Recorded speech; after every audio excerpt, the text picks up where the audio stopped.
to be here at IM Sciences. I've been coming here for a very long time, and I would say to you that this is one of the best institutions in the country, not only in KP but in the government.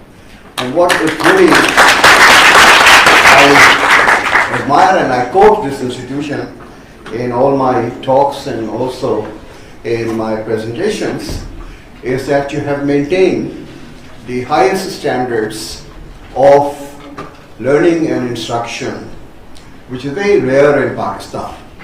Institutions go up and then they go down and they never come back.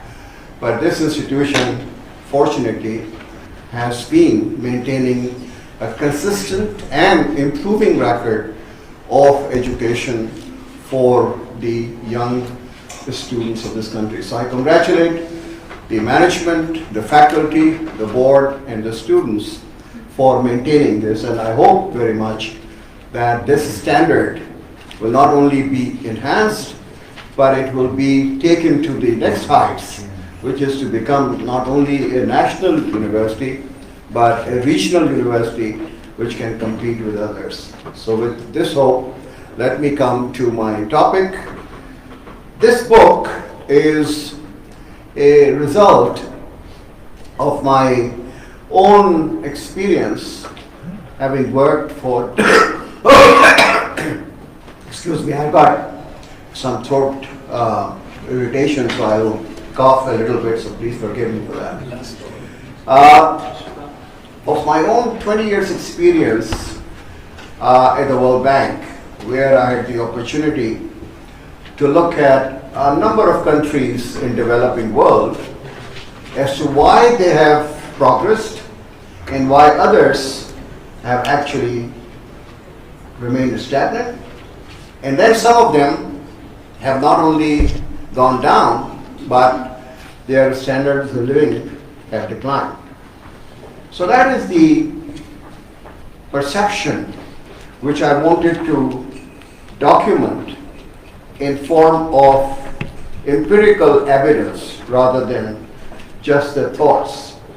And so I took 3 PhD scholars from IBA, so they can also get training and they can set up a comparative database, because it's very difficult to have a comparative database over a time series for 75 years, which can be comparable. Otherwise, you will have apples for oranges, and then comparison will not be. So one of the contributions of this book is that it has, for the first time, brought together a comparative time series of data on social and economic indicators of the 3 countries.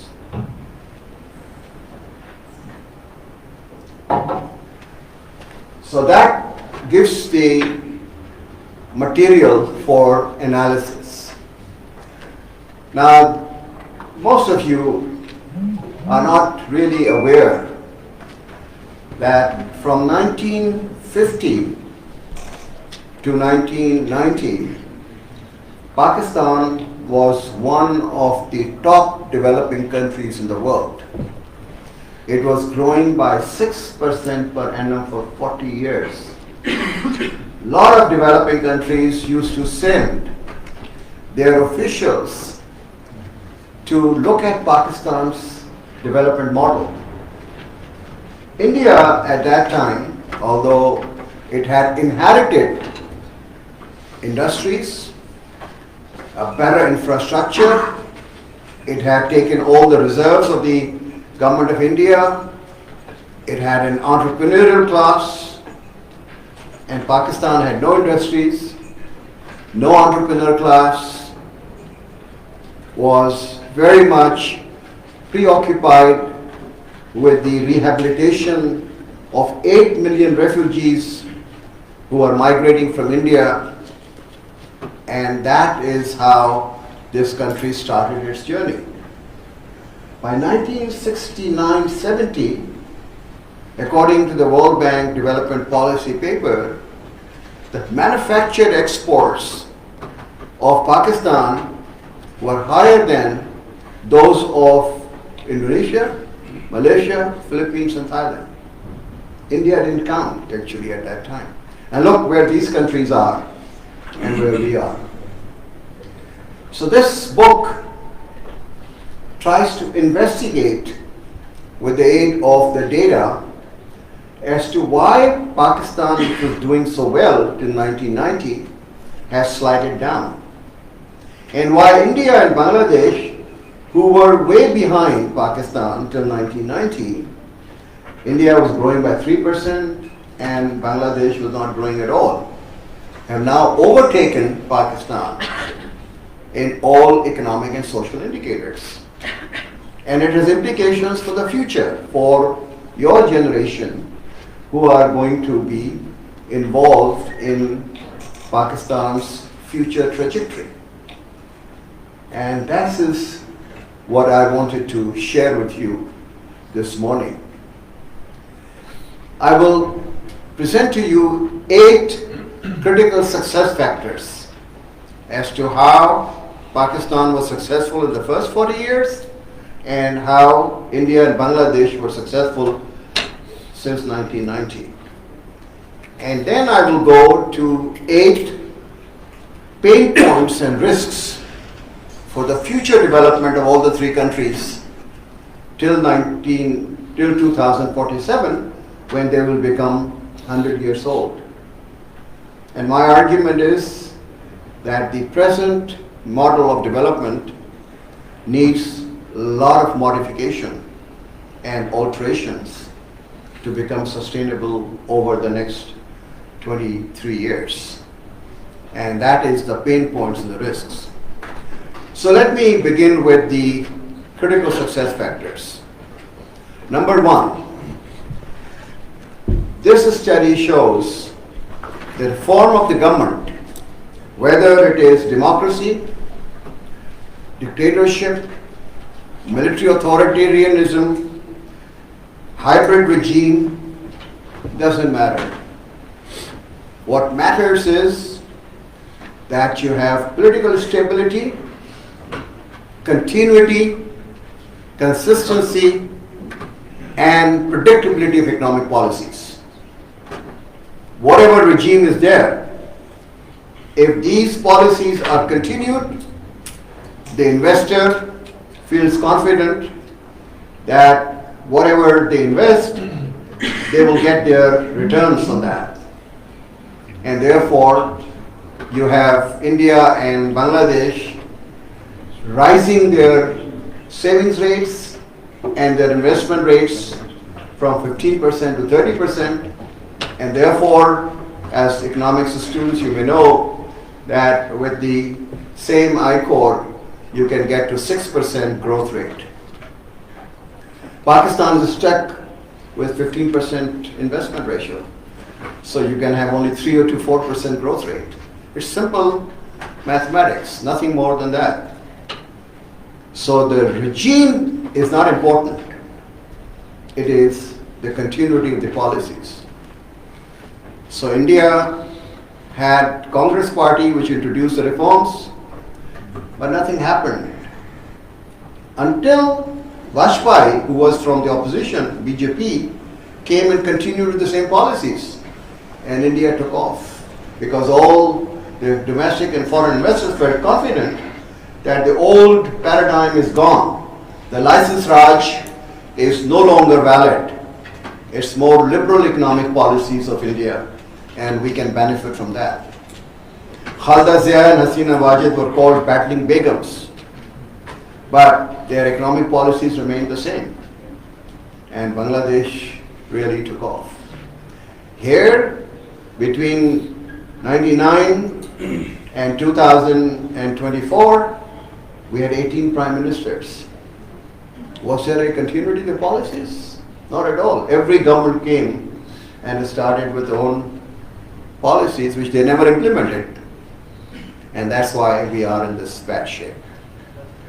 Number 2, as far as the ideological predictions that whether you are neoliberal or you are socialist, we hear a lot of labeling about the ideologies.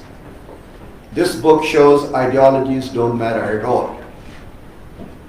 What matters is pragmatic economic policies.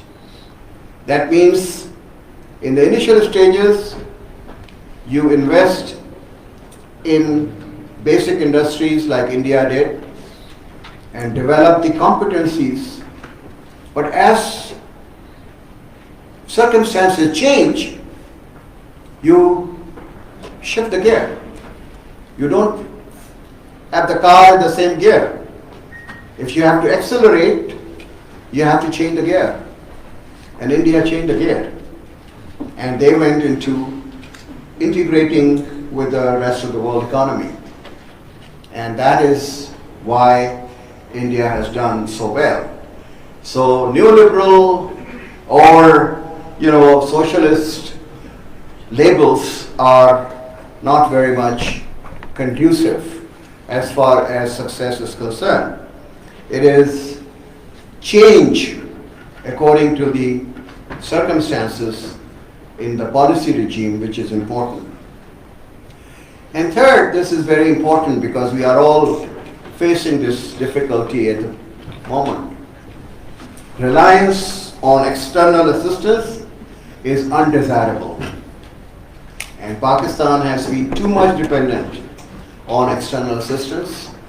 Therefore, it did not make efforts to mobilize its own domestic resources. And it was either going to the US for assistance or it was going to the IMF, and that's why it had 25 programs with the IMF. While India had only one program in 1991 and Bangladesh had only 2 programs because they relied on their own domestic resources plus exports, remittances and foreign direct investment, not on borrowing. And the borrowing has made Pakistan a highly indebted nation. So external assistance and external borrowing are something which you should avoid. Fourth, this state market binary like the socialism and the neoliberal is totally outdated. We need a strong, capable and effective government along with a dynamic, well-functioning comparative markets.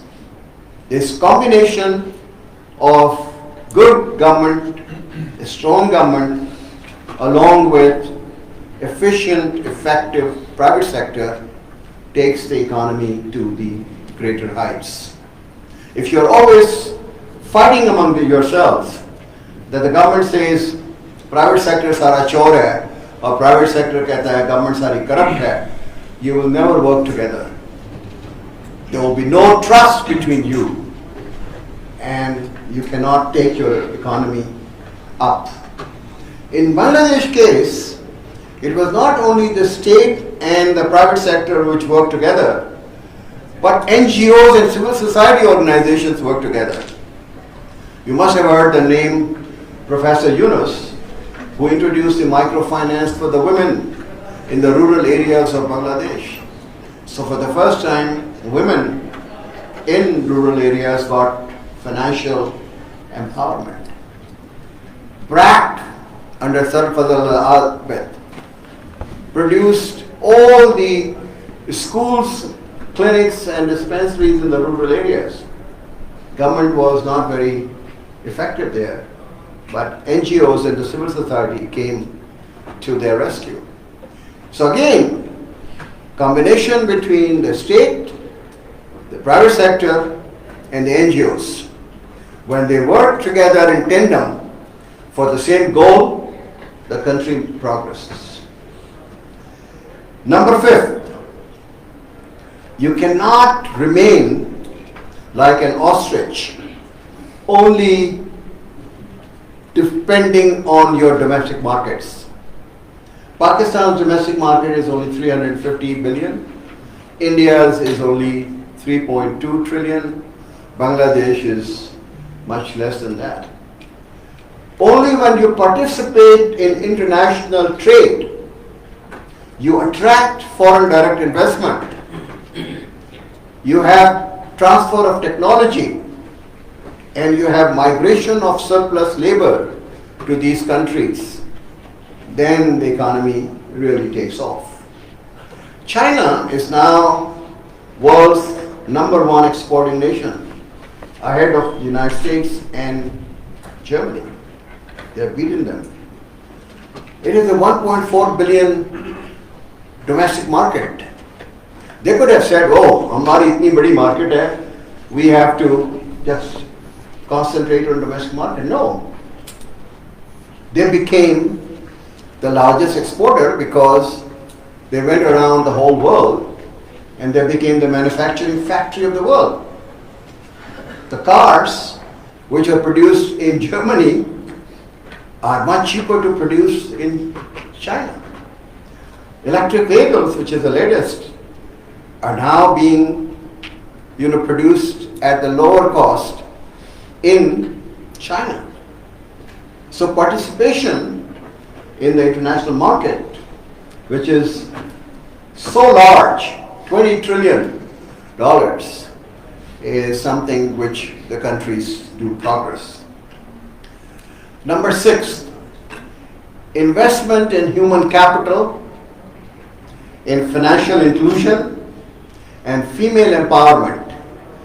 They are important contributory factors for sustained and inclusive growth. And when I talk about growth, I'm talking of sustained growth and inclusive growth, not the elitist growth which we have observed in Pakistan, where the benefits of growth accrue to a small group of population, including you and me, but the majority of the population does not gain from that growth. That is an elitist growth model. What I'm talking about is inclusive growth model, where the benefits are shared widely and the poverty is reduced and inequality is reduced. And for that, you have to look after your female labor force. Bangladesh has 38% female labor force participation rate. Pakistan and India are only 23%. So you are excluding a large segment of the population from participating in economic activity, and therefore your economic growth is stifled. I just visited Dhaka 2 months ago for my book launch, and I visited one of the garment factories. 80% of the employees were girls.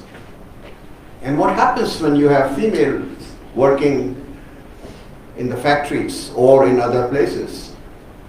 They provide good education to their children. They take care of the health, preventive health. They have much better nutrition for the children, so they don't have stunting for their children. They have much cleaner environment in the house, and you have family planning. So the fertility rate in Bangladesh today has gone down below 2%. And therefore, they are not facing the same kind of population pressure as Pakistan is facing, because the women have become empowered. And that is something which is essential for the human capital and for the growth and development. 7th point is that in all these countries, devolution, decentralization, and delegation of financial powers to local governments and local communities is very essential.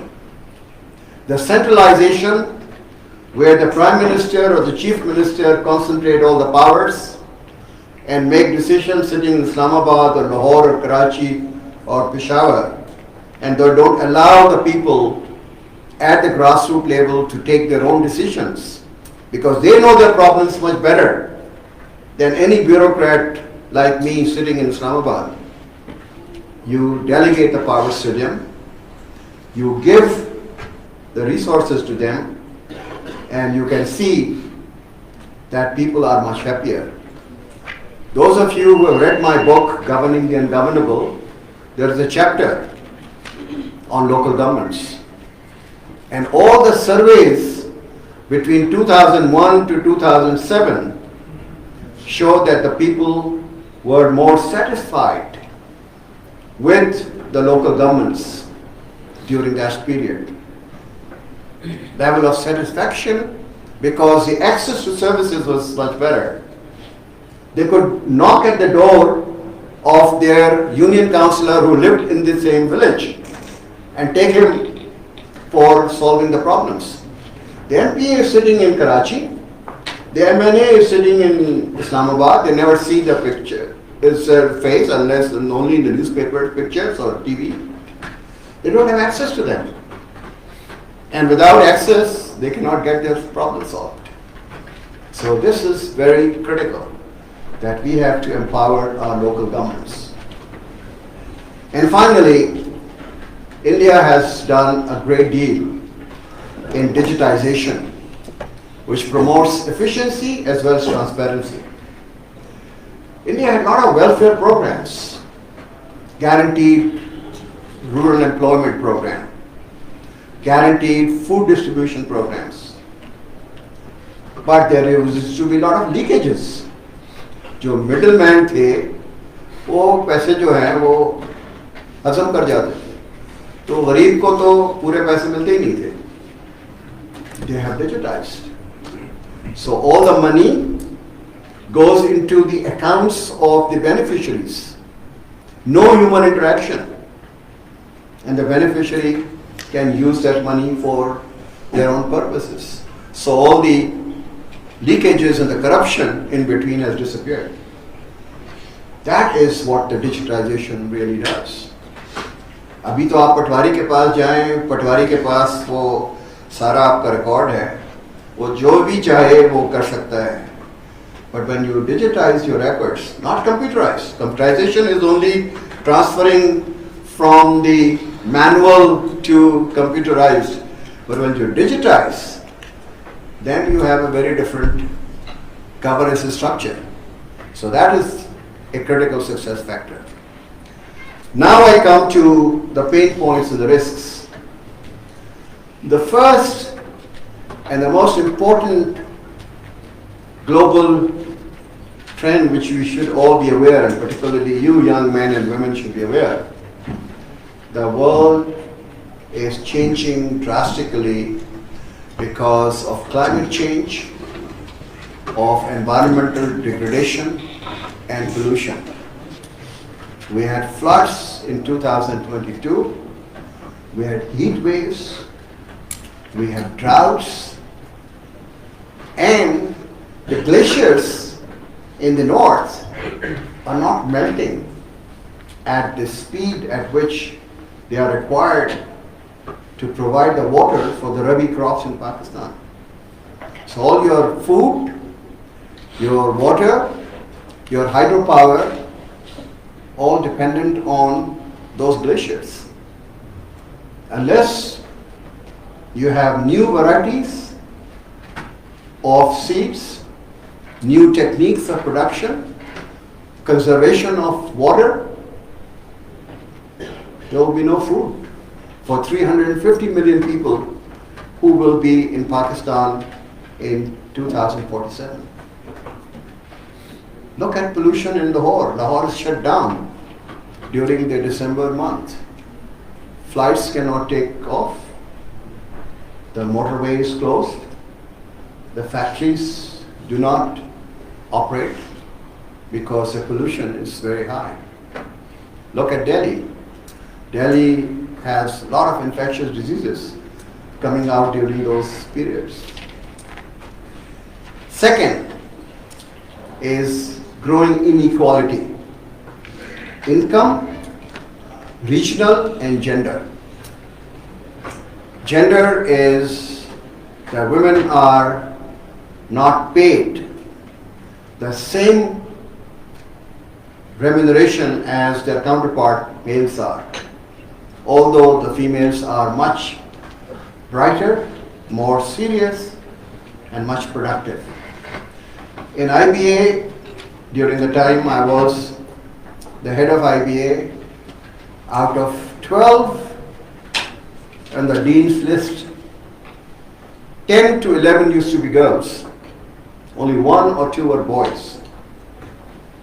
But how many of them ended up working in the labor force?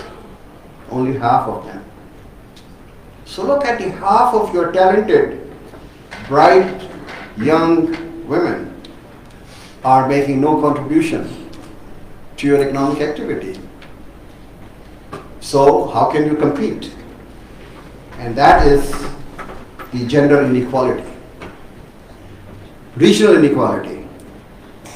The southern states of India, like Tamil Nadu, Karnataka, Andhra Pradesh, and Kerala, are moving in a direction like the East Asian states.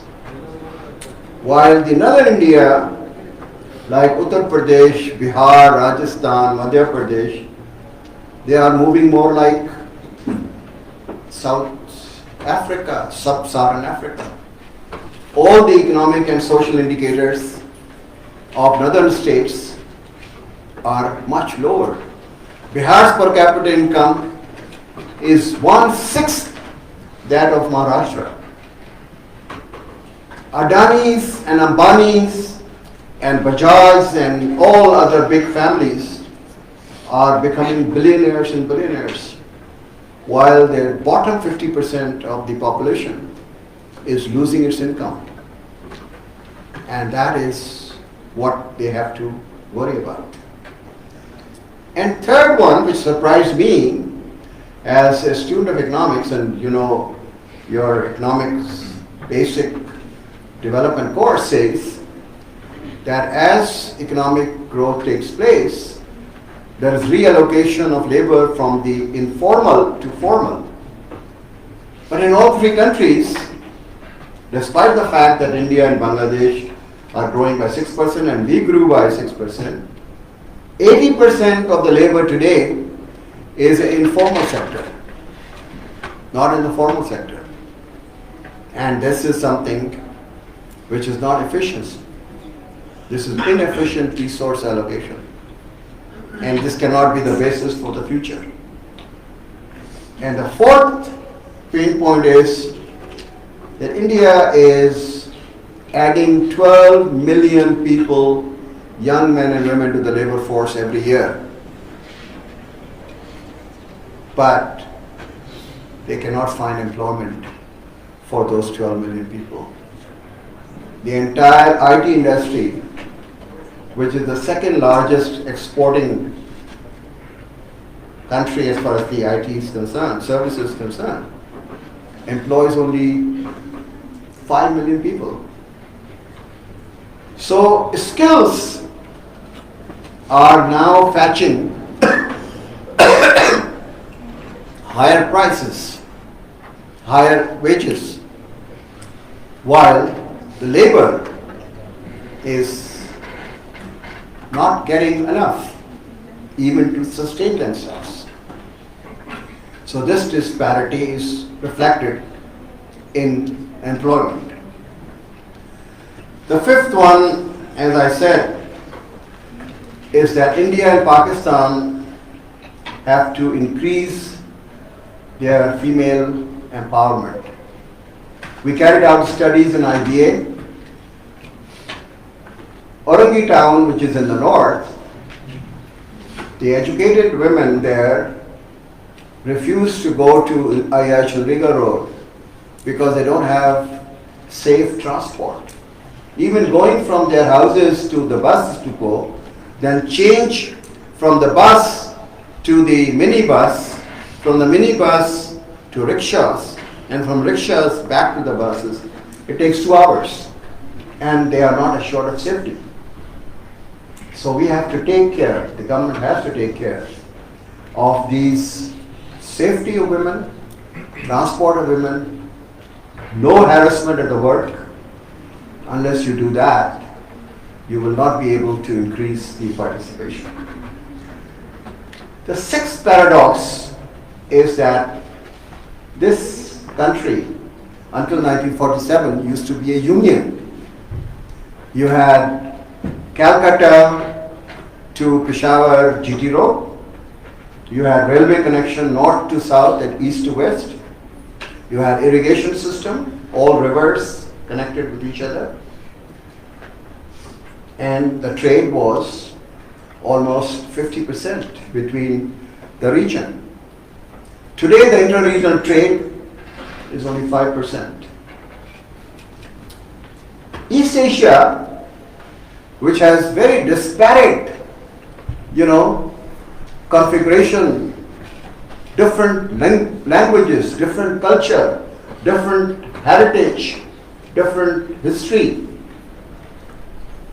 they have 54% of inter-regional trade.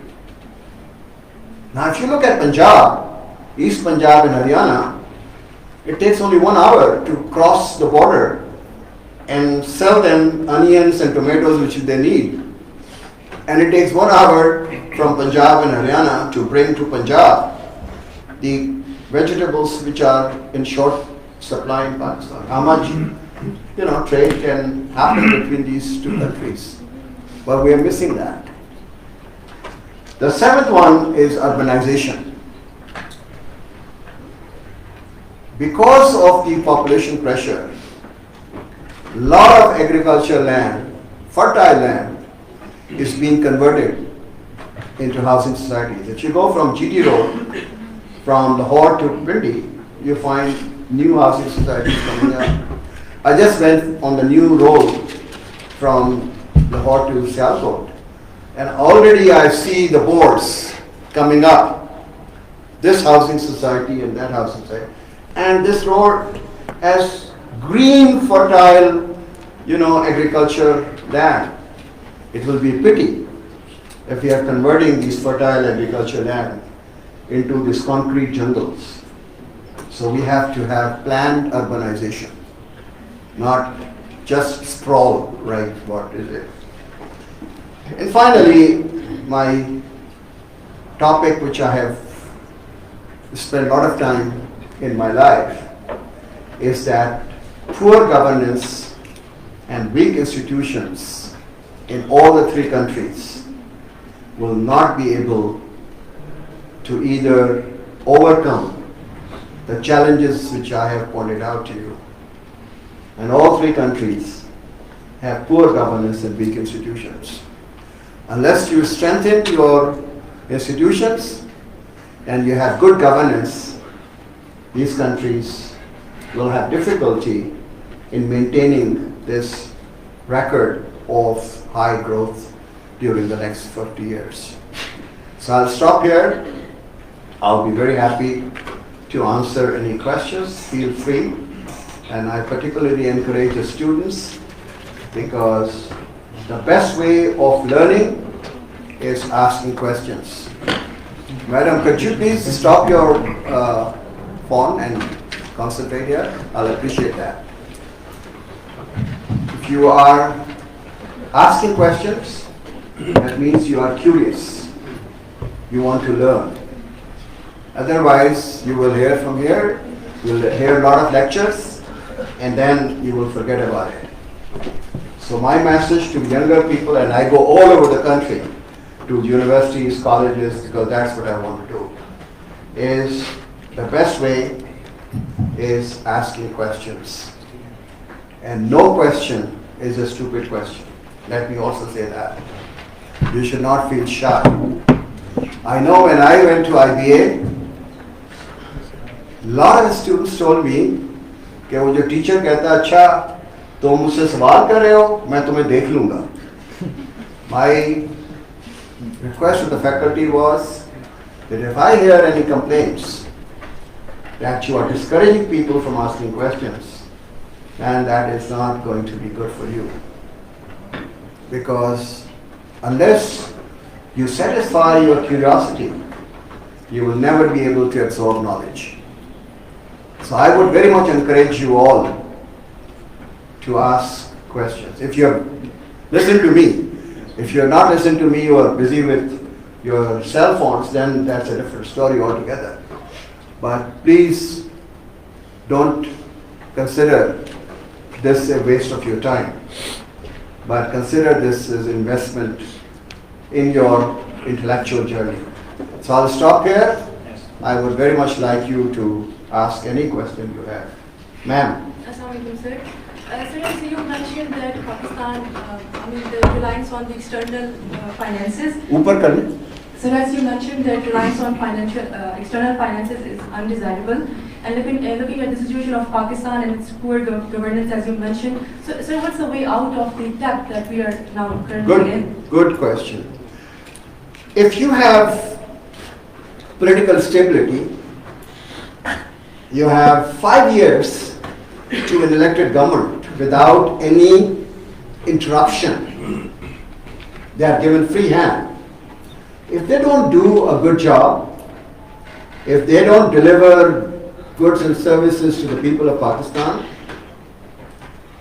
they will be thrown out of office at the end of the 5 years. That is the beauty of the democracy. But if they do a good job, like Mr. Modi is doing in India, despite my disagreement with him, how he's treating the Muslims in India, but for the majority of Indians, he's done a wonderful job. And he will get re-elected 3 times.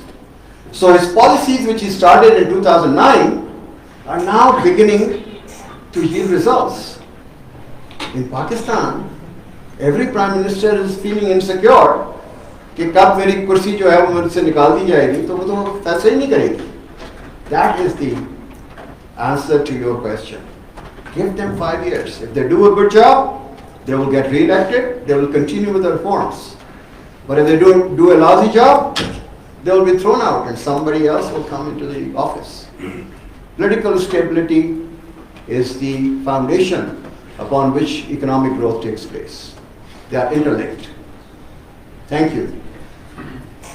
Sir, I have a question. नहीं पहले बच्चों को और बच्चियों को तुम्हारे साथ तो मैं bilateral भी बात कर सकता हूँ. Excuse me, sir.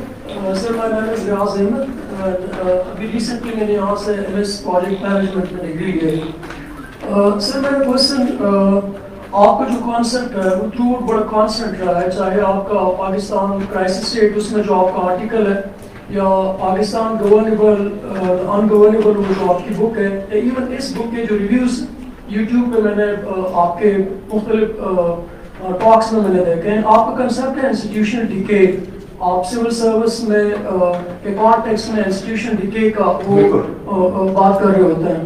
अगर हम पाकिस्तान में देख लें तो हम कैटेगराइज कर सकते हैं इन इंस्टीट्यूशंस को. अगर आप प्राइमरीली सिविल सर्विस के 12 ग्रुप्स को हम ले लें, तो अगर हम उनको कैटेगराइज कर लें तो एक स्पेंडिंग मॉडल हमारे पास बनता है, दूसरा हमारे पास रेवेन्यू कलेक्शन मॉडल बनता है. आपने जितने भी अभी इस टॉक में भी जितनी भी बातें की हैं, चाहे वो डिसेंट्रलाइजेशन हो, चाहे वो सोशल प्रोटेक्शन प्रोग्राम हो, जो इवन मैडम का इस किताब के अंदर जो कंट्रीब्यूशन है उसने भी DISP के ऊपर थोड़ा सा क्रिटिक का इज़हार किया है मुख्तलिफ टॉक्स में, या इवन डिजिटाइजेशन का जो कंसेप्ट है, इन्वेस्टमेंट इन ह्यूमन कैपिटल है या वुमेन एम्पावरमेंट है, ये जितने भी इंडिकेटर्स हैं ये सारे जो है वो they belong to the spending model. इसका मतलब जो मैं समझता हूँ they belong to both. अगर आप गुड गवर्नेंस की बात कर रहे हैं, जो आपने बताया, tax to GDP ratio has to be raised from 9 to 10% to 15% to reduce dependence on external assistance. That means that it is on the revenue model, it is not on the spending model. So I think मैं दोनों चीज़ों को equal weight देता हूँ. So I appreciate कि आपने माशाल्लाह बहुत रिसर्च की है, बहुत पढ़ा है, लेकिन मैं आपको क्लैरिफाई करना चाह रहा हूँ कि मेरा मकसद दोनों साइड पर है, स्पेंडिंग पर भी है, रेवेन्यू पर भी है. सर एज ए स्टूडेंट मेरे लिए तो क्लैरिटी बहुत ज़्यादा ज़रूरी है. کیونکہ اگر آپ ریونیو ماڈل کو اگر آپ دیکھ لیں تو اس ملک میں آپ کو ایک پیار کو جو ٹارگیٹ دیتے ہیں تو ٹارگیٹ تو آپ کو سکسیسفلی لاسٹ 5-6 ایئر سے اچیو کرتا آ رہا ہے. اب جہاں پہ پرابلمس ہیں وہ پرابلمس یہ تو اسپیسیفکلی اب ریونیو ان انسٹیٹیوشنز میں رسپانسبل جو ہے وہ تو وہ ہیں جو اسپینڈنگ ماڈل میں کام کر رہے ہیں. تو یہ اگر آپ کو رزلٹ نہیں دے رہے تو آپ اوور آل انسٹیٹیوشن ڈکے میں اور سروسز کو اس طرح نہیں کر سکتے. میں اس کا جواب آپ کو دیتا ہوں.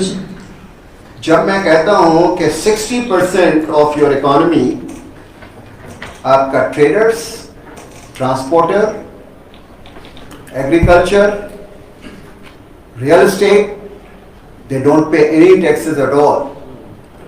And I say کہ جو پہلے سے ٹیکس دے رہے ہیں ان کو آپ اوور برڈن نہ کریں, اور جو انڈائریکٹ ٹیکسز ہیں جو آپ اور میں اور غریب آدمی دے رہا ہے اس کو آپ کم کریں, اور یہ 60% جو لوگ ہیں ان کے اوپر ٹیکس لگائیں تو آپ کا tax G D P ratio جائے گا. It nothing to do with spending, it has to do with your revenue model.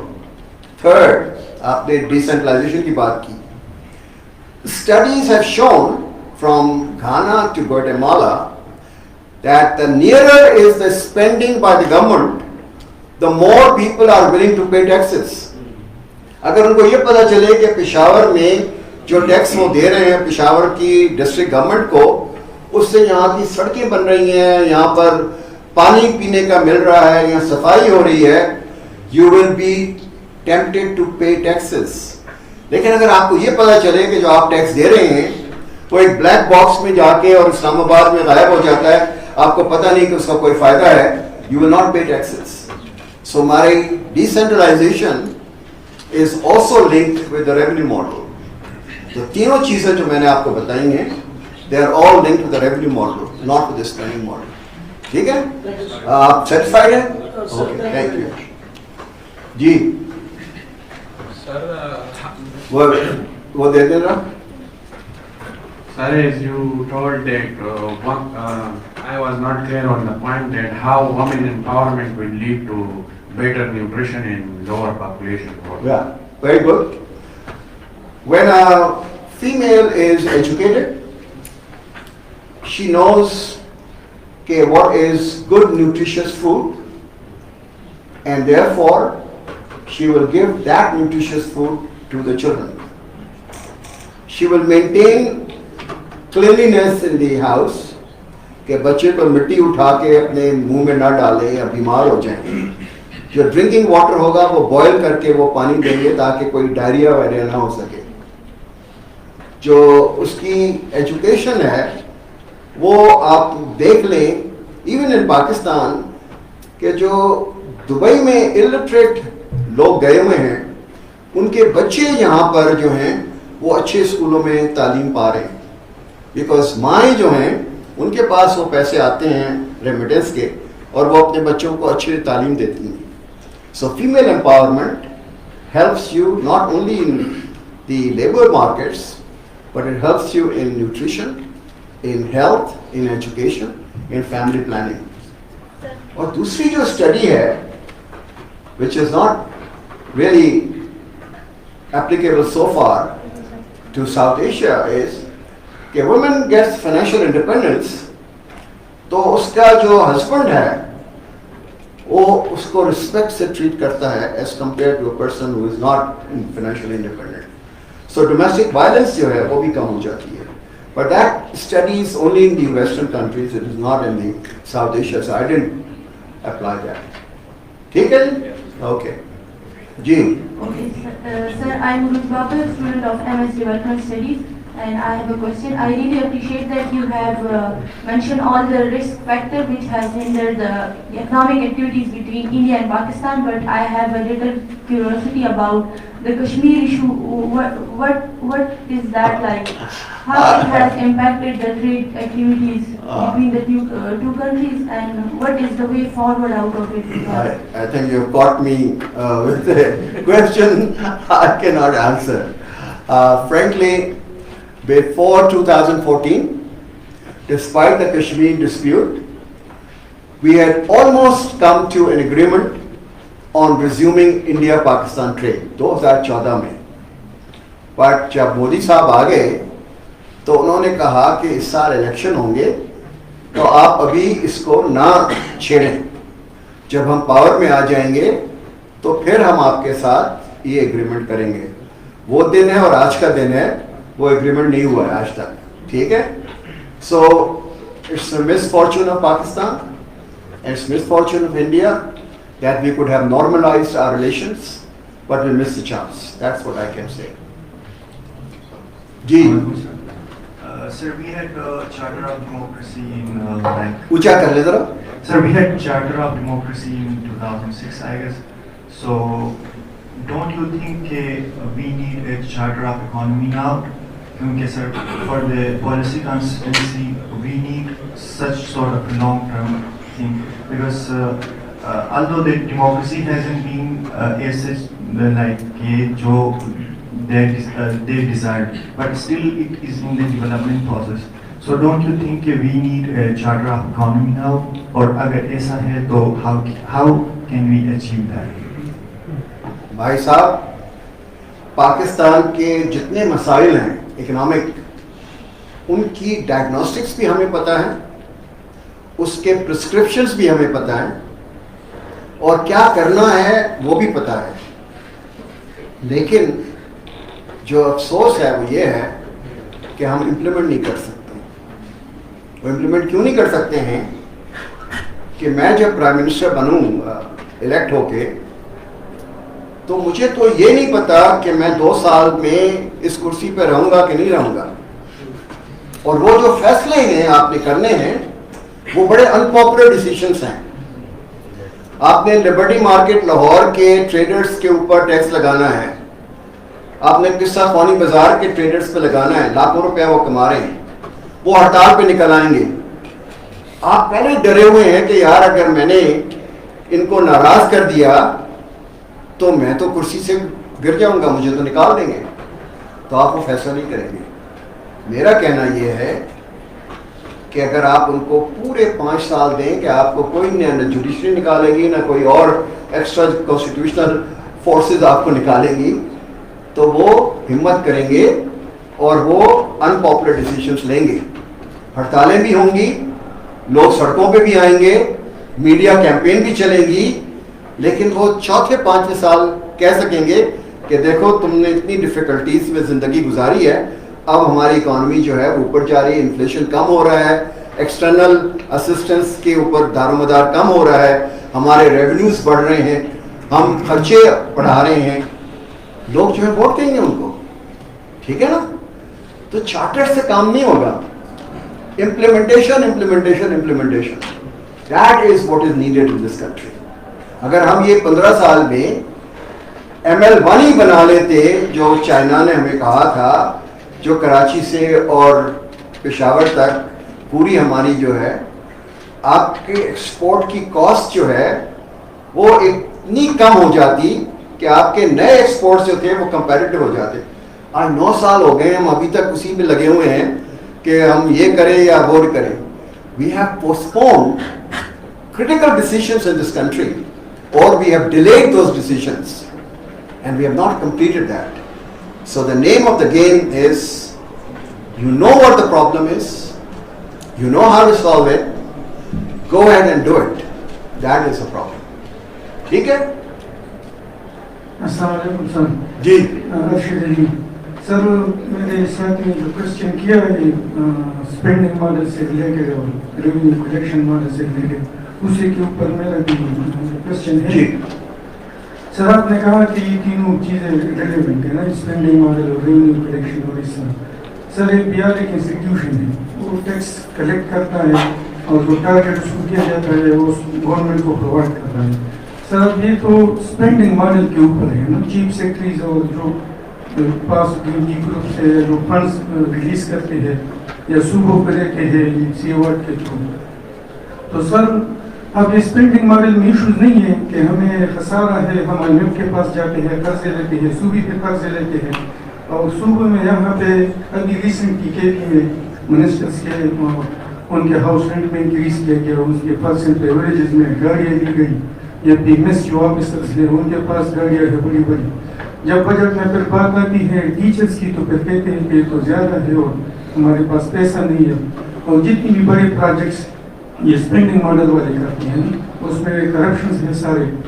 तो सर क्या आप ये नहीं देखते कि स्पेंडिंग मॉडल में ज़्यादा इश्यूज है कंपेयर टू रेवेन्यू कलेक्शन? मैंने आपको इनके सवाल का जवाब ये भी दिया था कि जब आप लोकल गवर्नमेंट्स को स्पेंडिंग का इख्तियार देंगे, तालीम, सेहत, पीने का पानी, solid waste, sewerage, transport, roads, ये रोज़मर्रा की जो आपकी ज़रूरियात हैं, ये कौन पूरी करता है? ये लोकल गवर्नमेंट्स करती हैं। लोकल गवर्नमेंट्स में लोगों को पता है कि हमारे क्या मसाइल हैं और क्या खर्चे हैं और क्या हम रेस कर सकते हैं। यहाँ आपने सारी पावर जो है पेशावर में रखी हुई है, इस मॉडल में काम नहीं होगा। You have to devolve, decentralize. The mayor of Peshawar should be directly elected by the people of Peshawar, and he is now accountable to the people of to Peshawar कि उसने काम किए कि नहीं किए। अभी तो कोई भी आपका मेयर नहीं है, आपको पता ही नहीं है कि लोकल गवर्नमेंट क्या कर रही है। सो स्पेंडिंग मॉडल जो है उसकी एक टांग जो है वो डेवोल्यूशन है। मैं आपको अपनी मिसाल देता हूँ। मैं सेक्रेटरी प्लानिंग था सिंध गवर्नमेंट का। हम chairman provincial development working party होकर 500 स्कूल जो हैं वो सेंक्शन कर देते थे। हमें ये नहीं पता था कि वहाँ ज़रूरत भी है कि नहीं है, हाँ, वहाँ टीचर्स भी हैं कि नहीं है, लेकिन हम जो थे समझते थे कि हम बड़े फन्ने खान हैं, हमें सारा कुछ पता है। That is not what happened. When I went to one of my subdivisions where I started, what they were debating, एक काउंसलर ने कहा कि लड़कियों का स्कूल हमारे विलेज में बनाओ क्योंकि लड़कियों के लिए स्कूल नहीं है। दूसरा काउंसलर खड़ा होकर वो कहता है कि मेरे विलेज में स्कूल भी है, टीचर्स भी हैं, बिल्डिंग भी है, लड़कियां नहीं हैं। आप एक सड़क छोटी सी पगडंडी जैसी अपने विलेज से मेरे विलेज पे आप कनेक्ट कर दें, आपकी स्कूल की आपके विलेज की बच्चियां जो है मेरे स्कूल में आएंगी, हमारा काम हो जाएगा नया स्कूल बनाने की। That is the power of efficient allocation of resources because the local community knows what the problems are. मैं सेक्रेटरी प्लानिंग बढ़ के अपने को बड़ा 30 मार खान समझता था। I didn't know what the problem of each of the districts are. Shangla के जो problems हैं वो हरिपुर के नहीं हैं, ठीक है। टांग के जो problems हैं वो एबटाबाद के problems नहीं हैं। Let them decide what is really needed. That is how you will modify your spending model. ठीक है? Anybody else? Ji. I'm Sayyid Ahmed from Social Sciences. So my question is related. तो उषा कर लीजिएगा. My question is related to boycott. Like we've been hearing it from quite a few months. So do you think that boycott is a developmental pathway trajectory? Because is it an obstacle in the path of development? Because if we take it as a youth now, so we're seeing different debates on social media that we're doing nothing for Palestine as a nation, this and that. So for me as an individual, is boycott a mature take or an immature take? Because if I'm boycotting an organization or a product, it's indirectly or directly affecting my labor market. So what do you think? I think you have caught me completely unprepared. I'm sorry to say that. I really do not know answer to this question. I'll be very honest with you. I have not thought about it and I don't have an answer. And it's a very good question, but I am sorry to disappoint you. I don't know the answer. So here, excuse me sir, here. Yeah. I'm in house from computer science. As you know, that strong institution plays significant role in implementation of policies. If we consider the example of Pakistan, we have the FBR, whose chairman himself said that these big businesses are run by the mafias, and FBR is failed to implement the tax policies there, especially in the real estate. And these businesses are majority of the times run by the military and political establishment. What do you think? What is the way out of running out of this chaos? because you are a young man and you have a future, let me correct you. Most of the businesses are not run by either military or political establishments. The military and political establishments have a very small proportion of all the businesses. 80% of the businesses in Pakistan are run by small and medium enterprises and small and medium farmers and self-employed people. 80%. Only 20% comes from the corporate sector of Pakistan. And in corporate sector, you have thousands of companies who are competing with each other in every sector. So it is a very different ball game altogether. So you should always first find out the facts, and then you will find out what the truth is. Don't go by media, don't go by social media. There's a lot of fake information. So my request to all of the young men and women is verify the facts before you believe anything. Why we are not collecting taxes? I just told you. You take just 4 markets in Pakistan. Jinnah Supermarket of Islamabad, Liberty Market of Lahore, Tariq Road of Karachi, and Qissa Khani Bazaar of Peshawar. 4 market. You know what turnover of these markets is? Every month, billions of rupees are transacted. अगर आप इन पे 1% भी इनके ऊपर आप tax लगा देंगे तो आपको बिलियंस ऑफ रुपीस का टैक्स हर साल आएगा और आपको IMF के पास जाने की जरूरत नहीं पड़ेगी क्योंकि आपका टैक्स का रेवेन्यू जो है वो उतना बढ़ जाएगा कि आपकी डेफिसिट जो है वो कम हो जाएगी. That is the problem.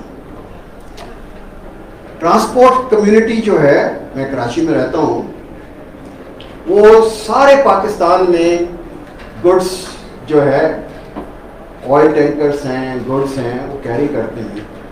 They don't pay 1 paisa as the taxes, and they make again millions of rupees every month.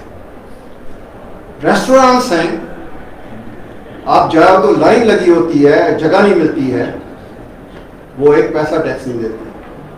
अगर ये सारे लोग जो हैं टैक्स देना शुरू कर दें तो जैसे मैंने कहा आपको किसी बाहर की हाथ फैलाने की ज़रूरत नहीं पड़ती. वो कौमें जो हर वक्त बैक करती हैं, तो हमारे जो दोस्त हैं सऊदी अरेबिया, दुबई, UAE और चाइना, वो भी तंग आ गए कि ये आते हैं सिर्फ हमसे मांगने के लिए आते हैं. तो आपकी जो सेल्फ एस्टीम है, जो कौम की इज्जत होती है, आपको उसका भी ख्याल रखना पड़ेगा. तो ये है कि इसलिए मैं भाई साहब के दोनों के सवाल का ये जवाब दे रहा था कि मैं तो टैक्स दे रहा हूँ क्योंकि मैं सैलरीड क्लास में हूँ, लेकिन ये बाकी जो लोग हैं जो करोड़ों रुपए बना रहे हैं, इनको आप टैक्स से बिल्कुल एग्जम्प्ट करें, इनको पैसे नहीं, 1 पैसा नहीं दे रहे. ये कहाँ का इंसाफ है, कहाँ की इक्विटी है? तो ये मैं अर्ज करना चाह रहा था कि ये मसला है हमारा. ठीक है? Sir, thank you so much, Pereto, for compiling all this data in black and white form. Hopefully it will make the implementation process easier. Sir, I just wanted to know your opinion on the thing that you talked about कि girls की safety नहीं होती है इस वजह से, and it's actually true. उनका आना जाना उनके लिए बीच में बहुत matters होते हैं जिसकी वजह से they cannot continue or even start. Sir, on your level, what do you think can be possible on governance and behavioral change where we can provide safety to all this female workforce? Very good. लेकिन मुझे मौका मिला पाकिस्तान में 2 इदारों को head करने का, एक स्टेट बैंक ऑफ पाकिस्तान और एक ITA. मैंने पहला काम क्या किया? पहला काम ये किया कि डे केयर सेंटर बना दिया दोनों जगह पे. तो जो यंग मदर्स हैं जो कहती थी कि अब हमने अपने बच्चों की खातिर इस्तीफ़ा देना है, अब हमने काम नहीं करना है, वो वापस आ गई. वो जाती थी घंटे, 2 घंटे, 1.5 घंटे अपने बच्चों को देखती थी, वहाँ नर्सेस थी जो कि प्रोफेशनल थी, तो उनको पूरी एक ढारस थी कि हमारे बच्चों को अच्छी तरह से ख्याल किया जा रहा है। I had a liberal policy कि अगर बच्चा बीमार हो गया या क्या हो गया तो I give the paid leave, ताकि माएँ जो हैं वो अपने बच्चों का ख्याल कर सकें, या और कोई इमरजेंसी होगी तो I would not deduct the salary from there. My retention rate actually went up. पहले अगर 10 लड़कियां मैं हायर करता था, उसमें से 5 रह जाती थी, तो अब वो 7 लड़कियां रहती हैं, 3 लड़कियां जो हम चली जाती। So every institution has to take decisions like that. कुछ इंस्टीट्यूशंस हैं वो पिक एंड ड्रॉप करती हैं अपने फीमेल स्टाफ को, वहाँ रिटेंशन रेट जो है वो बहुत ज़्यादा है। तो मैं आपको ये बता रहा हूँ कि these decisions have to be taken at the firm level, at the company level rather than national level.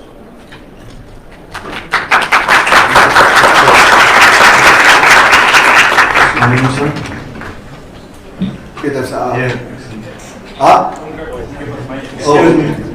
Okay Sir, as a former governor of State Bank, what do you think is State Bank contributing enough to promote economic stability and regulating financial institutions? And sir, I have another question, sir. You said that Pakistan is good in making plans but poor in implementation. Sir, how can Pakistan prove you wrong? Oh, wow! I wish they would. Only thing is, when you come to work for the government, then all of you should make sure that you implement those plans. Then you will prove me wrong. All right? My hope is with the younger generation. My generation has not delivered. So that's why I'm hoping with all of you who will be the pioneers in that. As far as the State Bank's contribution, you asked 2 questions on the stability as well as on the banking. Banking system in Pakistan is very robust. If you look at the assessments of the IMF or the World Bank, they consider that banking system in Pakistan is quite strong. And it's contributing almost 500 billion to the tax revenues of Pakistan. It used to be subsidized. When I was governor, the government used to subsidize the losses of these banks. But now they are private banks. They are managed much better, and they are contributing almost 500 billion to the corporate income tax to the government. So that is a positive thing. On the monetary policy, it's controversial. A lot of economists believe that the only borrower is the government. So higher is the interest rate, the more the government has to pay for interest payments. And therefore you have a fiscal deficit. And for fiscal deficit you have to borrow again. So some people have questions on the interest rate policy of the State Bank. That is how I would put it. Here, sir. Here. Okay. Thank you so much, sir. My name is Mohammed. I am a development professional. I just wanted to know your take on 2 things. First thing is that there is this debate on whether corruption is more a problem or incompetence is a better problem. So how you look into it? Because there is corruption in China, but it is developing. So what's your take? And secondly, you said that ideology is not as important, but development is important. In the context of Modi's India, I would not opt for it, because I think that if my minority is not feeling safe, my development is not that much productive in the longer sense of the word if my media is not able to profess itself freely. So don't you think that ideology is also an important part if I have to develop a professional sustainable development trajectory? Thank you so much. Let me take your second. I said I believe in inclusive development. So if you are excluding 200 million Muslims from the benefits of development, it's not inclusive development, and that's not sustainable over a period of time. That is, but the fact that 80% of Indians are now benefiting from the economic policies of Modi and they vote him 5 year after 5 year, every 5 year, means that the people have spoken in his favor. So that's the difference which I wanted to make. From my perspective, inclusive development is what I want in India, but it's not happening. And your first question is what? I forgot your first question. About the incompetence. Or corruption. The literature says there are two types of corruption. One is the lubricating corruption.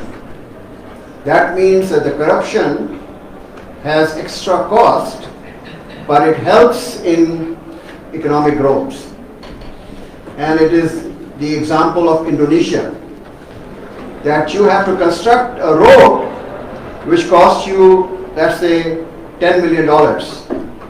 You will not make any compromise in the quality of that $10 million road, but you will build in $2 million over and above as corruption for everybody else too. So you have siphoned off the 2 million, but you have a road which is 10 million, which will last for 5 years. That's the lubricating. One is destroying corruption. That you make a 10 million allocation for the road and you distribute 5 million rupees among yourselves, the minister and the engineers and everybody, contractors, and you have a 5 million worth road which is destroyed every year. That is a destroying corruption. So you have to make the lubricating corruption, which is in China, Indonesia and other places, but you avoid the destroying corruption. So that is the distinction on the corruption. If you combine incompetence and corruption, you are the worst of the both worlds. And China is a very competent meritocratic society. So they are competent, so the corruption doesn't make such a heavy toll on them. We are both incompetent and corrupt, and that's why we have this problem. वो खातून बड़ी देर से पीछे.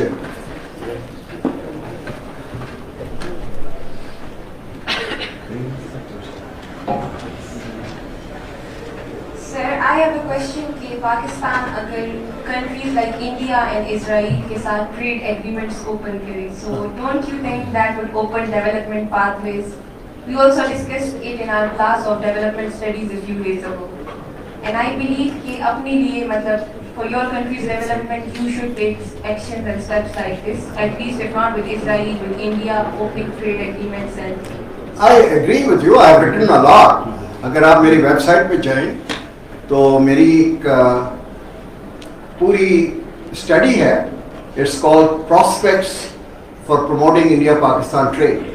So I'm in favor of that. I'm not saying that. But it's not only economics, it's also politics. So if the political leaders on the other side are prepared, I think it will be good for having trade with India. I have no hesitation about it.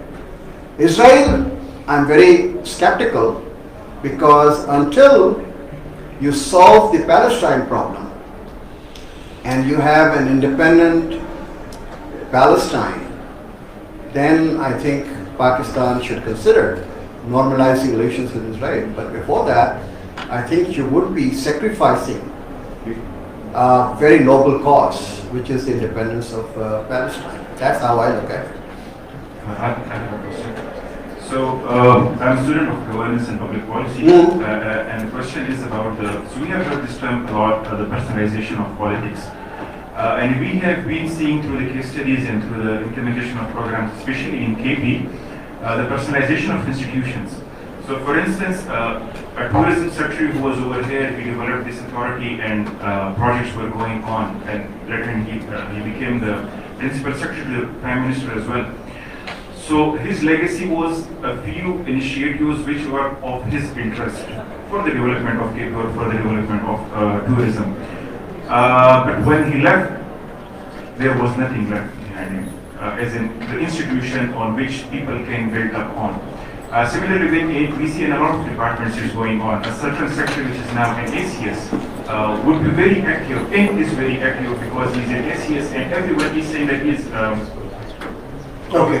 a very active person because he has given this project to KP, he has given this project to KP, but no one has developed that institution where others can follow. So if we are if we are going through the reforms process and we are talking about the reforms in institutions, and then we say the behavior of people accepting the personalization of institutions and the personalization of politics, do you think that the reforms process should be a trickle down or trickle up? I am opposed to personality-driven development because that's not sustainable. As you pointed out, the individual goes and everything crumbles down. I'm a great believer in institutional-led development. So individuals come and go, but the institution carries on. And I take pride in establishing the principle that I left the State Bank in 2005, but I left an institution which is becoming stronger and stronger every day. That is my pride, not the fact कि जब तक मैं governor था तो बहुत अच्छा था और मेरे जाने के बाद सारी तबाही हो गई. I don't believe in that. I've been a failure if that happens. And that's the same with IBA Karachi. So my model, which I have practiced, इसमें case studies and lumps ने बनाई हैं, which you can refer, is that strengthen the institution. And the individual himself will shine.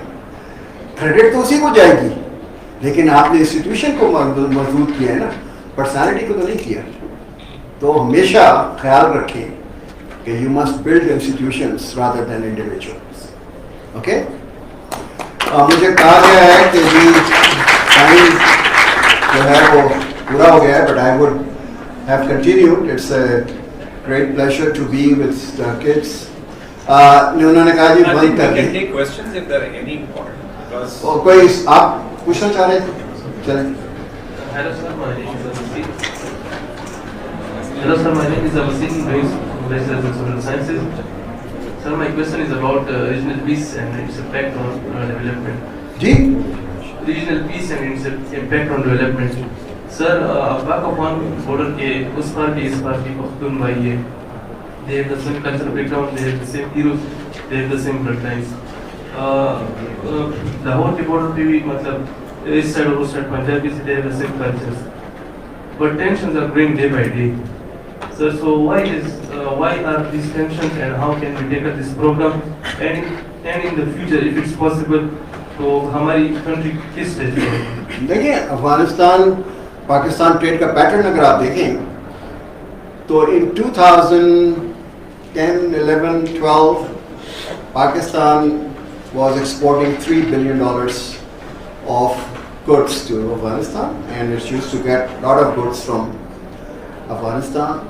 अभी हाल में भी when coal prices went up and Pakistan was short of foreign exchange, सारा coal जो था वो अफगानिस्तान से आ रहा था.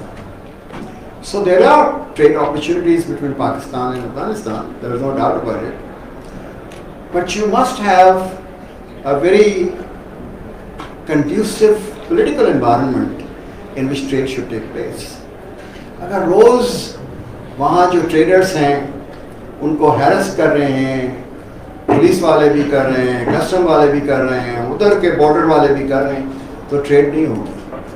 At the moment, I am sorry to say there is a tension politically between between Pakistan and Afghanistan, and we should try to bring this to a closure.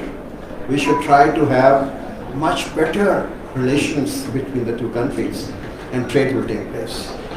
With India, I answered that question. It's again political. We want to do it, but Indians are not willing to do it.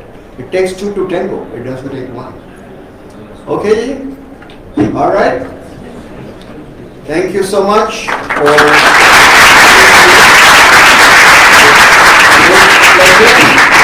and I wish you the best. All right. हाँ जी. यहीं करूँ? अच्छा. I would